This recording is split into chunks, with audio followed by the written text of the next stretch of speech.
नमस्कार, बहुत स्वागत है आपका। आपके साथ मैं हूं राममोहन शर्मा।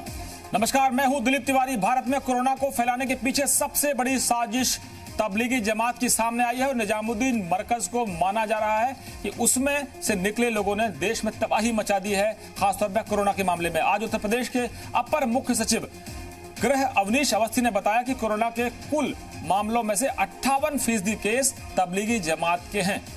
लेकिन अब भी जमात के लोग अपनी जिम्मेदारी नहीं समझ रहे हैं। कहीं पुलिस पर हमला हो रहा है तो कहीं एम्बुलेंस पर पथराव हो रहा है। और इन सबके बीच तबलीगी जमात का प्रमुख मौलाना साद अब तक पुलिस की गिरफ्त से बाहर है। लेकिन सिर्फ मौलाना साद ही नहीं, अब उसके रिश्तेदारों पर भी कोरोना फैलाने के आरोप लग रहे हैं। सहारनपुर में मौलाना साद के 2 रिश्तेदारों ने अपनी बीमारी छुपाई, अपनी ट्रैवल हिस्ट्री छुपाई और समाज सेवा की आड़ में हजारों लोगों से मुलाकात करते रहे। और अब जब वो कोरोना पॉजिटिव पाए गए हैं तो उनके संपर्क में आए लोगों के होश फाख्ता हो गए।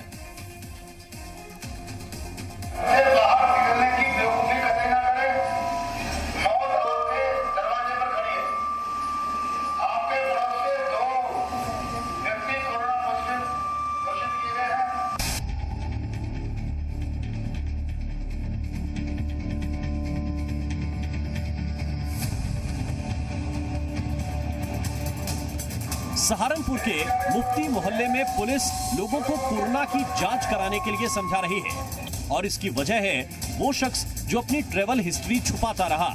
उसने सिर्फ पुलिस और प्रशासन को धोखा नहीं दिया, बल्कि अपने रिश्तेदारों को, करीबियों को, अपने धर्म के लोगों को धोखे में रखा। साजिद नाम के इस शख्स पर आरोप है कि ये अपने भाई राशिद के साथ मिलकर पूरे शहर में घूमा, लोगों को राशन बांटा, पुलिस से मुलाकात की, जिले के कई अधिकारी इसके घर भी गए, अफसरों की बुलाई, धर्म गुरुओं की बैठक में शामिल भी हुआ। हम लोगों के पास जब जानकारी मिली है, जैसे मौलाना साद की रिश्तेदारी यहाँ पे जनपद सहारनपुर में है, तब उनको खोज के हम लोगों ने इनकी डिटेल निकाला। ये निजामुद्दीन मरकज जाने की डिटेल नहीं बताया, बट इनका कहना है कि निजामुद्दीन के होटल में, किसी होटल में रुके हैं। खास बात यह है कि साजिद और राशिद उस शख्स के रिश्तेदार हैं जिस पर पूरे देश में कोरोना फैलाने का आरोप है। पुलिस की लिस्ट में वांटेड और तबलीगी जमात के निजामुद्दीन मरकज का प्रमुख मौलाना साद। प्रशासन को जैसे ही जानकारी मिली कि साजिद और राशिद मौलाना साद के रिश्तेदार हैं, उनके डिटेल्स खंगाले गए और जब उनके सीडीआर की पड़ताल की गई तो खुलासा हुआ कि ये दोनों निजामुद्दीन इलाके में गए थे। निजामुद्दीन वही इलाका है जहां के मरकज से निकले लोगों ने पूरे देश में कोरोना फैलाने का काम किया। जो भी पुलिस ने अपने सर्विलांस के जो है माध्यम से और उनके मोबाइल की सीडीआर जो है निकलवा कर, उसके आधार पर उन लोगों ने ये निष्कर्ष निकाला है कि वो जो है वहाँ पर निजामुद्दीन की मरकज में जो गए थे और उसके बाद उनको हम लोगों ने क्वारंटाइन कराया, उनका टेस्ट कराया गया, टेस्ट में वो पॉजिटिव आए। साजिद और राशिद ने जब कबूल कर लिया कि दोनों फ्रांस से लौटे हैं और लॉकडाउन से पहले निजामुद्दीन भी गए, तो दोनों का सैंपल लेकर जांच कराई गई। जांच रिपोर्ट पॉजिटिव आने पर दोनों को अस्पताल में भर्ती कराया गया है और जानकारी छुपाने के आरोप में दोनों पर मुकदमा भी दर्ज किया गया है। हमने अपील भी किया था और कई बार चेतावनी भी इसमें दी गई थी कि जो भी लोग दिल्ली के मरकज में गए थे उनको आकर अपनी आइडेंटिटी डिस्क्लोज करनी चाहिए थी। जो भी हमारा आपदा प्रबंधन एक्ट है, जो एपिडेमिक एक्ट है और जो आईपीसी के प्रावधान है, उनके तहत उनके खिलाफ, सभी के खिलाफ हम लोगों ने सबको चिन्हित कर लिया और सबके खिलाफ कठोरतम कार्रवाई किया जाएगा। अब चुनौती उन लोगों की जांच की है जो इनके संपर्क में आए, क्योंकि ये दोनों समाज सेवा की आड़ में अफसरों, धर्मगुरुओं समेत हजारों लोगों से मिलते रहे। प्रशासन ने मुफ्ती मोहल्ले को हॉटस्पॉट घोषित कर दिया है और ऐसे सभी लोगों से चेकअप कराने की अपील की जा रही है। नीना जैन, जी मीडिया, सहारनपुर। तो सवाल यही है कि क्या यह सिर्फ लापरवाही कही जाएगी या फिर इसके पीछे कोई साजिश है? आखिर क्यों जब बार बार प्रशासन कह रहा है कि आपको आपकी ट्रैवल हिस्ट्री बतानी है, आप कहां गए ये जानकारी देनी है, तो क्यों ये चीज बार बार छिपाई जा रही है? इसी पर चर्चा करने के लिए एक बहुत खास पैनल इस वक्त हमारे साथ जुड़ा हुआ है। हमारे साथ इस वक्त उत्तर प्रदेश के पूर्व डीजीपी विक्रम सिंह जी जुड़े हुए हैं। मुस्लिम लीग के सदस्य मतीन खान साहब हमारे साथ जुड़ रहे हैं। इस वक्त हमारे साथ वाराणसी से कांग्रेस के महानगर अध्यक्ष राघवेंद्र चौबे हैं। हमारी संवाददाता, सहारनपुर की संवाददाता नीना जैन हमारे साथ हैं। विशाल रघुवंशी हमारे संवाददाता लखनऊ से इस वक्त हमारे साथ जुड़े हुए हैं और विनोद मिश्रा भी हमारे साथ इस वक्त लखनऊ से मौजूद हैं। विक्रम सिंह साहब, पहला सवाल आपसे, आप पूर्व डीजीपी हैं, हालात देख रहे हैं कि एक तरफ मौलाना साद को देश की पुलिस ढूंढ रही है, दूसरी तरफ उनके रिश्तेदार हजारों लोगों के संपर्क में आ चुके हैं, जबकि पहले ही राज्य की सरकार ने बता दिया, केंद्र सरकार ने बता दिया कि अगर आप कहीं भी विदेश यात्रा करके आए हैं तो आपको डिस्क्लोज करना चाहिए और सेल्फ में आइसोलेशन में जाए, क्वारंटाइन करें अगर पॉजिटिव हैं। लेकिन ये लगता है कि चुनौती है पूरे सरकार को, पूरे प्रशासन को। क्यों नहीं? अगर आप देखें पूरे भारत के संक्रमण में तबलीगी जमात का योगदान कम से कम 35 से 40% बताया जाता है और पूरे शासन प्रशासन ने सूचना दी, पूरे देश में आग लगी हुई है और यह कह देना भूलवश, भ्रमवश, त्रुटिवश, ये सब स्पष्टीकरण अमान्य है। आपने दरअसल जान करके अपनी ट्रैवल हिस्ट्री छुपाई, अपने रुग्ण होने का कारण आपने छुपाया और आपने अपने बारे में वो जाकर के स्वीकारोक्ति जो प्रशासन को देनी चाहिए था आपने नहीं दी, अपनी जिम्मेदारी से आप नहीं माने। मौलाना साद साहब भूमिगत है, लेकिन ये मैं मानने को तैयार नहीं हूं कि उनको पकड़ा नहीं जा सकता है। बेहतर ये होता कि आज जो आपने कड़ाई दिखाई कि मुरादाबाद में रासुका की बात की, मौलाना साद या कोई भी साहब हो अगर मफरूर हैं या पलायित अपराधी हैं तो उनके ऊपर ये जो पैम्फलेट बनते हैं, पुरस्कार की घोषणा होती है, वो सब कार्रवाई हो जानी चाहिए और इनके पैम्फलेट बना करके चस्पा होने चाहिए। विक्रम सिंह जी जानते हैं कि मौलाना साहब विक्रम सिंह जी अपने रिश्तेदार क्या, विक्रम सिंह जी सवाल यही है कि अगर हमको ये पता है कि उन्होंने कानून की धज्जियां उड़ा दी हैं, हमको ये पता है कि उनके लोगों ने धज्जियां उड़ा दी हैं, पुलिस ने नोटिस दिया, उनका मरकज सील कर दिया, उनके लोगों को उन्होंने जगह जगह से ट्रेस करना शुरू किया, लेकिन मरकज के जो वहां पर लोग इकट्ठा करने के लिए जिम्मेदार जो शख्स है मौलाना साद, उसको अभी तक हम ट्रेस नहीं कर पाए हैं और जब नोटिस दिया गया तो कहा कि वो सेल्फ आइसोलेशन में है, उसके बाद वो पुलिस से संपर्क करेंगे। मैं आपसे जानना चाहता हूं कि सख्त कार्रवाई होगी, सब कुछ हुआ, पहले अक्सर कहा जाता है कि प्यार बांटते चलो, यहां तो हालत हो रहा है मौत बांटते चलो, कोरोना बांटते चलो। बिल्कुल आपकी बात से मैं सहमत नहीं हूं।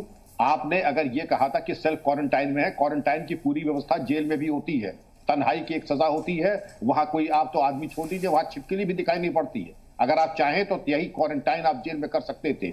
यही जो हमारा ढुलमुल तरीका है किंग कर्तव्य मोड रहने का, ये एक बहुत गलत संदेश देता है कि हम गंभीर नहीं हैं मौलाना साहब की गिरफ्तारी के लिए।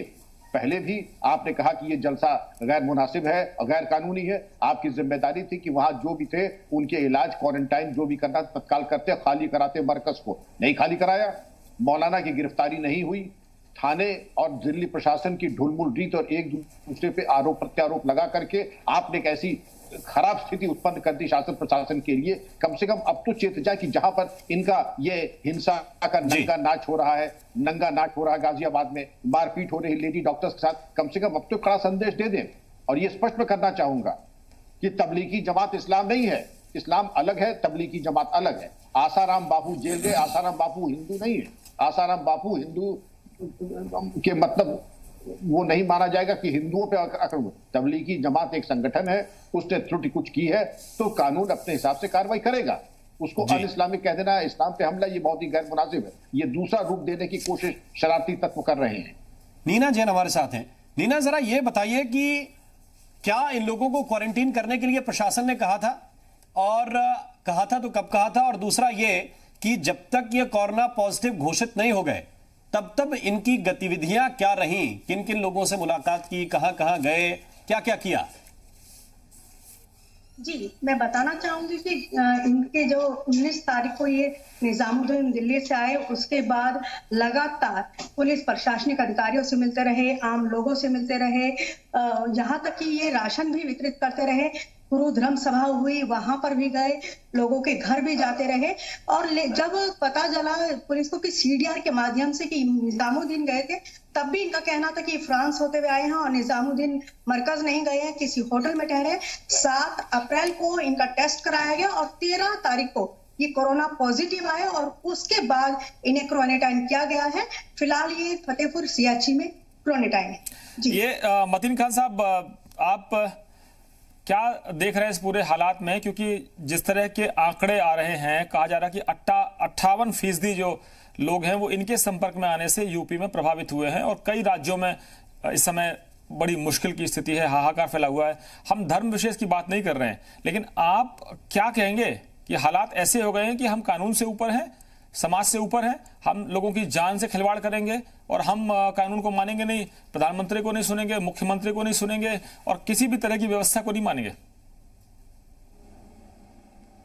देखिए, ये जो भी त्रासदी है, इस त्रासदी के लिए हमारे पार्टी के और मैं सारे लोग, ख़ास करके आपके इस चैनल के माध्यम से एक बार फिर से अपील ये कर दूं कि तमाम मुसलमान, चाहे वो तबलीगी जमात के हों या नॉन तबलीगी जमात के हों, जिनको इस तरह के कोई लक्षण भी नज़र आए, वो फ़ौरन अपना जांच जा करके करा ले और उसके अपने आप को बचाए, अपनी फैमिली को बचाए, अपने मोहल्ले वालों को, अपने देश को बचाएं। ये एक तो पहली बात। दूसरी बात यह है कि जो अभी मैंने आपकी टीवी चैनल पे जो साजिद और राशिद के जो पिक्चर्स देखे हैं, वो लोग का जो भी मामलात हो, वो भाग नहीं रहे थे। वो लोग, देखिए, कोई भी आदमी, इवन इंसान हो या कोई जानवर हो, वो अपने आप को अगर कोई डंडा मारता है तो बचाव करता है वो। और कोरोना एक ऐसा खतरनाक वायरस है, पूरी दुनिया से वाकिफ है कि ये इस तरह का है कि इसमें आने के बाद आदमी मर सकता है। तो अगर उसको इस बात का अंदाजा होता या पता चलता तो वो कम से कम अपनी फैमिली से तो दूर होता ही है। तो आपकी बातचीत हुई क्या मतीन साहब? जिस भरोसे के साथ आप कह रहे हैं कि वो भाग नहीं रहे थे, तो क्या आप उनके लोगों के संपर्क में आए या उनके करीबियों से आपको जानकारी मिली? कैसे आपको जानकारी मिली कि वो भाग नहीं रहे थे? मैंने अभी आपके टीवी चैनल पे बात देखी जी। हमने, अगर उनको इस तरह का कोई आभास होता या आभास था, उन्होंने नहीं बताया, तो नहीं बताने पे तो ये जुर्म है। तो अगर आभास होता तो वो इस तरह से पब्लिकली ना जाते, ना वो इस तरह से फैमिली में जाते, ना इस तरह से वो। यही तो पॉइंट है मतीन खान साहब। आजकल हर आदमी तो मास्क लगा के चल रहा है। आप जरा एक बात समझिए, जब पुलिस ने आपको कहा है कि अगर आप निजामुद्दीन में गए हैं तो आपको जानकारी देनी चाहिए, सीडीआर के जरिए पुलिस को पता करना पड़ रहा है कि आप कहां गए, कहां नहीं गए, और जब सीडीआर डिटेल्स आपके सामने रख रहे हैं तब जाके आप कबूल कर रहे हैं चीजों को। जबकि कोई आम शख्स नहीं है मतीन खान साहब, बात सुनी, आप इसको समझिए, जबकि कोई आम शख्स नहीं है। मैंने अभी आपके टीवी चैनल पे ही ये बात सुनी कि वो मरकज नहीं गए। वो दिल्ली जाना क्या कोई अपराध हो जाता है?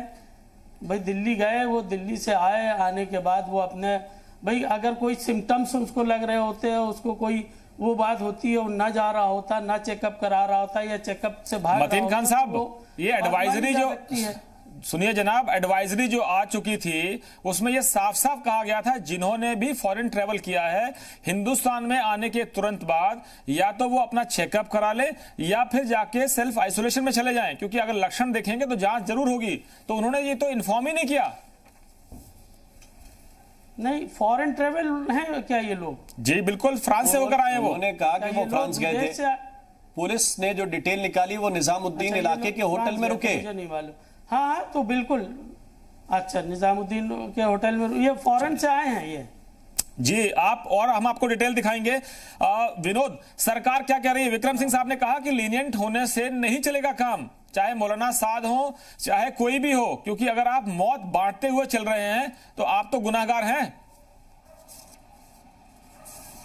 बिल्कुल सही कहा आपने, और शायद इसीलिए उत्तर प्रदेश के मुख्यमंत्री ने कहा था कि ये लोग मानवता के दुश्मन हैं जो इस तरह के काम कर रहे हैं, जो अपनी पहचान छुपा के रख रहे हैं। इस पूरे मामले में जिस तरीके से राशिद और साजिद ने जो किया है वो अपनी पहचान छुपाई है, और लगातार ये कहा जा रहा है कि ऐसे लोग, कल ही बाकायदा अपर मुख्य सचिव गृह ने कहा था कि ऐसे लोग की मुख्यमंत्री निर्देश दिए हैं कि ऐसे लोग जो अब किसी इलाके में छुपे, अभी भी छुपे हुए हैं, अगर वो पकड़े जाते हैं तो उस इलाके, उनके खिलाफ मामला दर्ज होगा। इसके साथ ही उस जिले के डीएम एसएसपी के खिलाफ भी कार्रवाई होगा, क्योंकि यह कहा गया था कि डोर टू डोर जाकर सर्च करिए। खासतौर पर पश्चिमी यूपी का वो हिस्सा जहां पे बड़ी संख्या में तबलीगी जमात में शामिल लोग आए थे, उनके लिए ज्यादा सेंसिटिव इश्यू था कि उन लोगों की पहचान की जाए। एक लंबे अरसे तक ये लोग अपनी पहचान छुपा के रखे, तो ये एक तो बड़ी लापरवाही इनकी तरफ से खुद की गई, क्योंकि ये उम्मीद की जाती है कि आप देश के अगर जिम्मेदार नागरिक हैं तो आप अपनी जिम्मेदारियों को निभाएंगे, आप जानेंगे कि क्या आपकी जिम्मेदारियां हैं। सरकार लगातार ये कह रही है कि आपको अपनी पहचान नहीं छुपानी है। अगर आपकी विदेश की कोई ट्रेवल हिस्ट्री है तो उसको बतानी है। आप कहीं ऐसे जगह पे गए जहां संक्रमण का खतरा था तो आपको बताना होगा। आप अगर निजामुद्दीन में गए और उसी निजामुद्दीन में आप भले मरकज में न गए हो, लेकिन वहां पे जो बड़ी संख्या में लोग पॉजिटिव निकले थे, उसके बाद पूरे एरिया को सील करके क्वारंटाइन किया गया। तो अगर आप वहां के किसी होटल में ठहरे थे तो भी आपको आकर बताना चाहिए था। आपने यात्रा की, आपने पब्लिकली लोगों से मीटिंगें की, आप लोगों के घर घर गए, अपने घर पर टी पार्टी की आपने, तो ये दिखाता है कितनी बड़ी लापरवाही की और ये जानबूझकर आपने की। आपको ये नासमझ नहीं है। अगर आप ऐसे लोग हैं जो विदेश यात्रा करते हैं, जो कोरोना के बारे में बेहतर तरीके से जानते हैं कैसे फैलता है और कैसे ये होता है और क्या सिम्टम होते हैं, उसके बावजूद आप अगर ऐसा कुछ कर रहे हैं, लगातार पब्लिक मीटिंग कर रहे हैं, लोगों को अपने घर पे चाय पे बुला रहे हैं, आप खुद लोग के यहाँ जाके अनाज बांट रहे हैं, तो आप जानबूझ के कर रहे हैं। और ये जिस तरह से लगातार एजेंसीज ये एक सवाल खड़े कर रही है कि बहुत सारे ऐसे लोग हैं जो ये एक कॉन्स्पिरेसी का हिस्सा हो सकता है। आज जो आंकड़े जारी किए गए हैं, 735 केसेस है उत्तर प्रदेश में और कहा जा रहा है कि 387 केस जो है वो सिर्फ तबलीगी जमात के हैं और 572 केस जो है वो तबलीगी जमात और उनके कॉन्टेक्ट के हैं, जो आंकड़ा करीब 80% पहुंच जा रहा है। तो 80% तक पहुंचाने की जिम्मेदारी सिर्फ आपकी हो रही है, तो आपको समझना चाहिए। इसीलिए देश की एजेंसीज और खासकर उत्तर प्रदेश की अगर हम बात करें तो यहाँ पे सख्त आदेश भी दिए गए मुख्यमंत्री की तरफ से कि ऐसे लोगों के खिलाफ कठोर कार्रवाई होगी।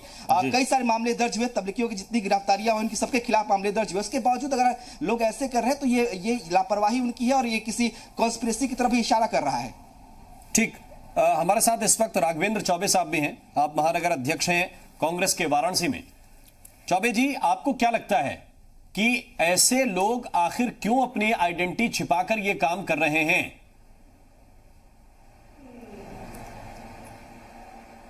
नहीं, मैं तो सबसे पहले आपके माध्यम से कहना चाहूंगा कि ऐसे लोग नहीं जो भी इस तरह का काम करे, वो चाहे हिंदू हो चाहे मुसलमान हो। पहले तो मैं आप सबसे निवेदन करना चाहूंगा, एक जो आपदा आई हुई है इसको हम हिंदू और मुसलमान के चश्मे से देखना बंद करें।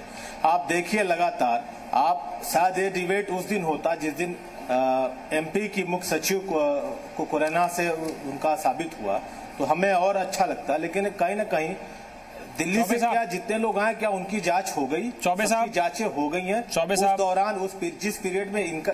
चौबे साहब, मैं आपको यहाँ पर एक सूचना दे दूं, आपकी जानकारी के लिए बता दूं कि हम जी मीडिया के जरिए हम जी मध्य प्रदेश छत्तीसगढ़ के चैनल को भी चलाते हैं और इस वक्त आपको लोग मध्य प्रदेश छत्तीसगढ़ में भी सुन रहे हैं, क्योंकि हम ये प्रोग्राम पूरे बहुत बड़े इलाके में दिखा रहे हैं।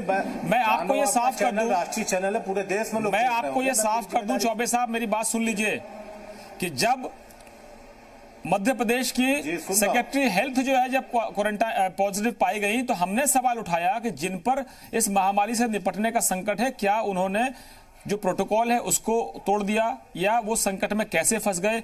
कई बड़े बड़े आईएएस और आईपीएस जिन पर जिम्मेदारी थी वो फंस गए, डॉक्टर्स उससे प्रभावित हुए। ये सवाल हमने उठाए, इसलिए नहीं उठाए कि उन्होंने गलती की है, हमने कहा कि कहीं ना कोई सिस्टम में चूक हुई है। और मैं आपको बिल्कुल साफ कर दूं, ये सवाल धर्म का नहीं है, ये सवाल देश का है। इसलिए वही चूक इस मामले में भी, बिल्कुल चूक इस मामले में हुई कि हेलो जी, बिल्कुल वही चूक इस मामले में भी हुई। मैं लगातार सुन रहा हूं, आप इस पूरे डिबेट को एक हिंदू मुसलमान चश्मे से हम क्यों देख रहे हैं? आप देख रहे हैं चौबे जी, हिंदुस्तान की चौबे जी यही मुश्किल है, सबको मिलकर लड़ना पड़ेगा। चौबे जी यही मुश्किल है। हम तो सारे सवाल उठा रहे हैं, जिन्होंने हाथ काटे क्या वो किसी धर्म विशेष के थे? एक एएसआई के जो हाथ काटे गए हैं सिर्फ इसलिए कि उसने पास मांग लिया, वो सवाल भी हमने उठाया और हमने कहा कि ये फिल्मी हीरो नहीं चाहिए, एएसआई हरजीत सिंह जैसे हीरो चाहिए। चश्मे से आप लोग देखते हैं, मीडिया को कटघरे में खड़ा करते हैं। हमने कहीं नहीं कहा कि धर्म विशेष का मामला है, हमने कहा आपको बताना चाहिए। मीडिया मैं आपके डिबेट पे सुन रहा हूं लगातार 58%। एक सेकंड में चौबे साहब, आप एक सवाल क्यों नहीं जांच करा पा रहे? हम 100% जांच करा पा रहे हैं। चौबे जी आप बताइए आपकी पार्टी का पक्ष क्या है? आप ही बता दीजिए आपकी पार्टी का पक्ष क्या है।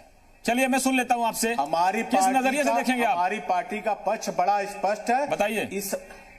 हमारी पार्टी का पक्ष बड़ा स्पष्ट है। आदरणीय हम लोग के नेता आदरणीय प्रियंका जी का निर्देश है हम लोग को कि ऐसे पीड़ित इसमें दौर बहुत कठिन है, हम लोग अपनी तरफ से जितनी सेवा कर सकते हैं उतनी सेवा हम लोग कर रहे हैं। मैं आपको बनारस का उदाहरण दे दूं, यहाँ पे एक तमाम इस तरह का माहौल बनारस में भी बनाया जा रहा है।